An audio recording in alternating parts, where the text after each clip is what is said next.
Bem-vindo! Eu sou o Alan Henrique e esse é o Desafio Clique 365, um desafio onde eu trarei diariamente, durante 365 dias consecutivos, um clique, uma ideia, algo que nós possamos usar no nosso dia a dia e perceber as coisas grandiosas que estão no nosso dia a dia e a gente não repara. Eu já falei bastante eu usei bastante a expressão educação do imaginário. Só que o que é educação do imaginário? Bem, para você entender melhor, antes desse vídeo, é muito importante você se situar vendo esses dois vídeos que eu vou deixar aqui para você ficar mais fácil de você ver. A imaginação é mais importante do que o conhecimento e o imaginação e memória. Para uma boa memória, imagine. Eu vou deixar aí para você ver depois.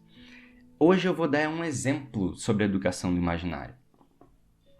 A vida do ser humano ela é curta, a gente vive aí em torno, com muita sorte, 80 anos. A fase produtiva mesmo é entre os 20 e os 60. É aquilo que a gente consegue fazer as coisas acontecerem. E acontece que são tantos erros que a gente pode cometer. O erro ele é muito maior do que a possibilidade de acerto. Por exemplo, quantas respostas existem corretas para 2 mais 2? Só uma, só é 4. Quantas respostas erradas existem? Todos os outros números, menos o número 4. Então, é importante que nós aprendamos com o erro dos outros. Não lembro quem disse essa frase, mas se você quiser procurar aí, dá para achar na internet, façam.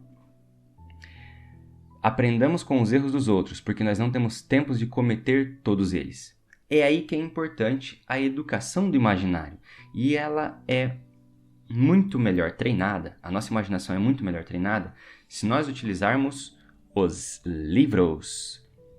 Pois bem, imagina que você recebeu a notícia de um advogado de que um tio que você nem sabia que tinha deixou para você uma herança, uma fazenda no Mato Grosso com 3.000 cabeças de gado e uma fortuna já em dinheiro de 15 milhões de reais. Você ia lá pegar uma meia.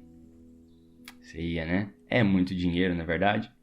Mas acontece que existe uma herança tão pesada e tão densa e que ela é barata de você adquirir, que é a herança literária.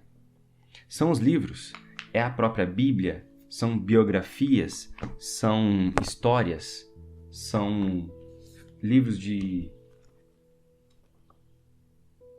imaginativos, livros de ficção científica, são estudos científicos, são romances, aventuras, e que eles colocaram ali todos os erros e os acertos que eles tiveram e que eles viram na vida. Isso é uma herança que a gente não vai atrás para receber.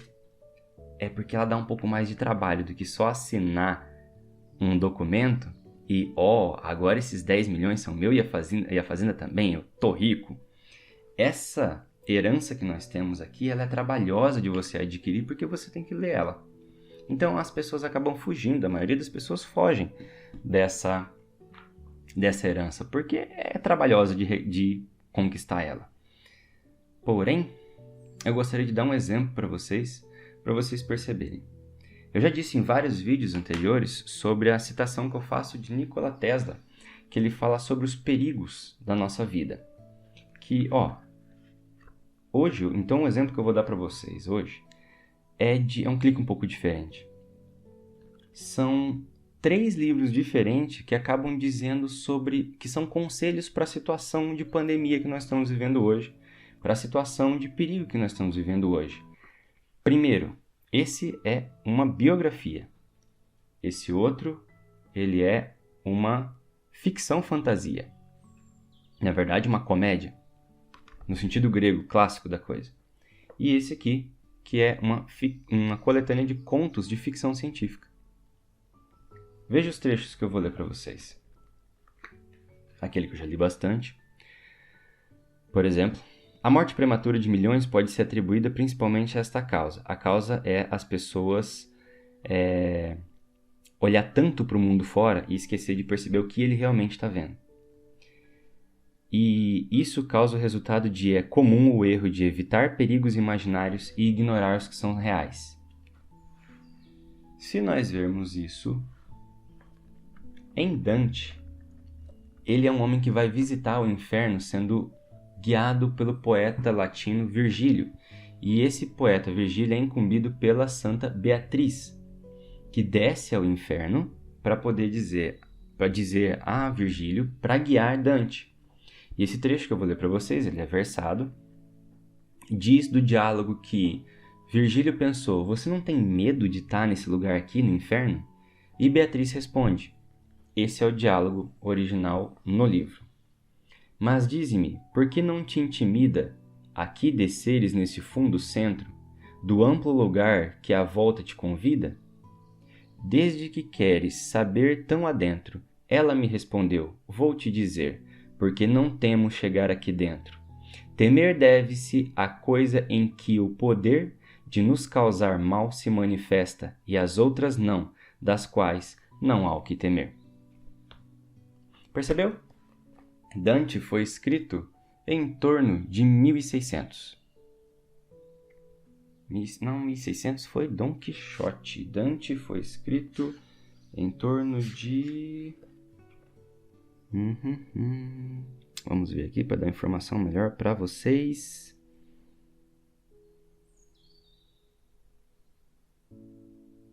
Em torno de 1300.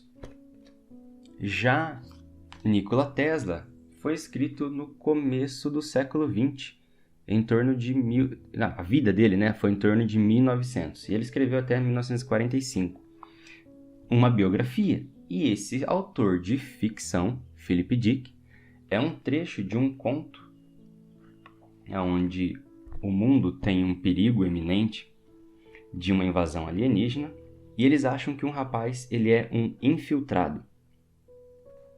E eles leem, ele diz da seguinte forma aqui, ó. Ele morreria, e eles perceberiam de imediato o engano. Talvez em outro momento, em que não houvesse guerra, os homens não agiriam dessa forma, apressando a morte de alguém por medo. Todos estavam assustados, todos estavam dispostos a sacrificar um homem em nome do medo coletivo. Ele estava sendo assassinado porque não queriam esperar para ter certeza de sua culpa. Não havia tempo suficiente. Quando nós ficamos com medo, nós queremos fazer as coisas muito apressadamente. E aí não tem tempo da gente ver se aquela ameaça é uma coisa ou outra.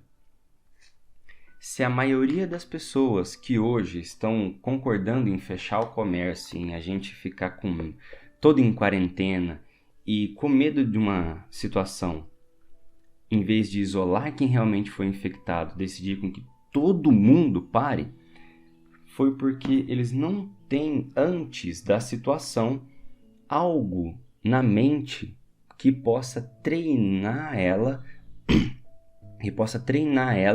para uma situação antes de precisar viver.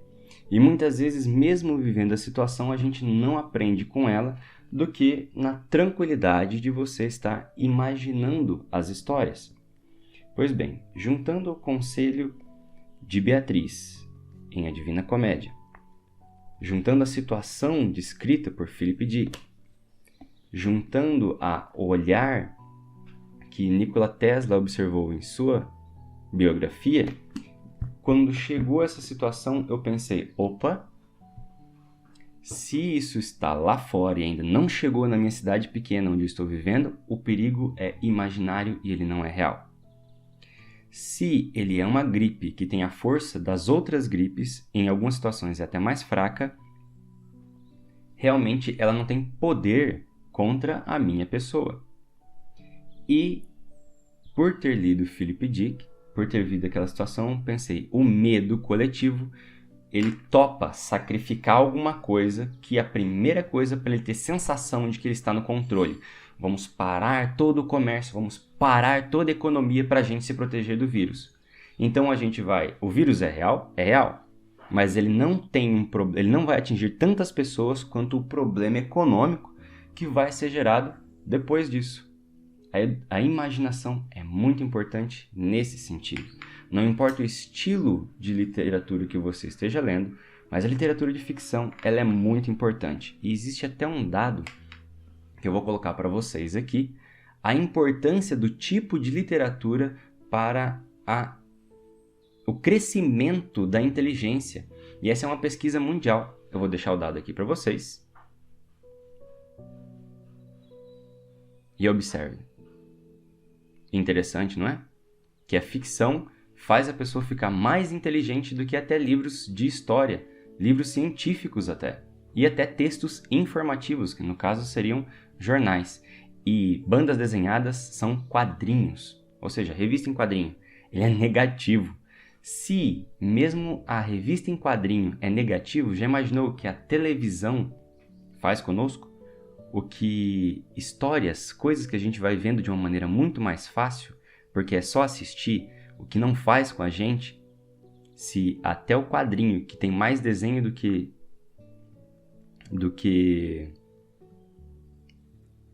escrito, do que letras, faz com a inteligência da gente? Bem, o clique é esse.